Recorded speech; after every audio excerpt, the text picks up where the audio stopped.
Welcome to the show.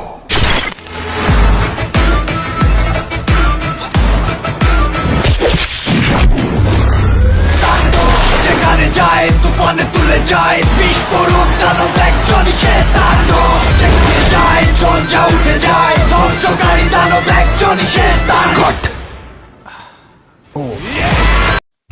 Megastar Shakib খানের তাণ্ডব সিনেমার টিজারের পর থেকে অনেক ধরনের রিউমার্স শোনা যাচ্ছে।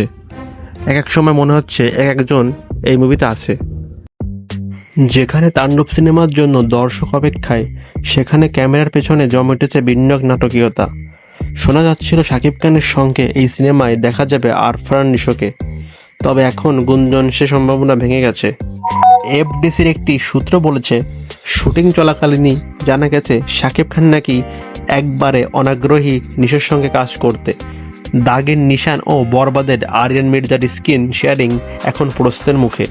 কারণ কি বলা হচ্ছে, সুড়ঙ্গ মুভির পর শাকিব খানকে ঘিরে নিশোর একটি ইঙ্গিতপূর্ণ মন্তব্য নাকি কিং খানের মনে দাগ কেটেছে।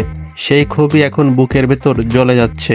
ফলে আলফা আইয়ের অফিসে নিশোকে শাকিব খানের মুখোমুখি করানোর চেষ্টা হলেও শাকিব খান বেরিয়ে যান বৈঠক না করেই।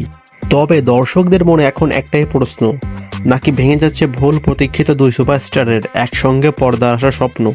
প্রযোজনা প্রতিষ্ঠান এখন আশাবাদী হলেও বাস্তবে কী ঘটবে তা সময় বলে দেবে। এমনও হতে পারে যে দুই সুপারস্টারই তাদের রাগ ভেঙে আবার একসঙ্গে এক পর্দায় কাজ করবেন, আবার এটা নাও হতে পারে। আপনার মতামত কি এই বিষয়ে? শাকিব নিশোকে কি একসাথে দেখতে চান তাণ্ডবে? যদি এই বিষয়ে নিয়ে আপনাদের কোনো মন্তব্য থাকে অবশ্যই কমেন্টে জানাবেন। ধন্যবাদ।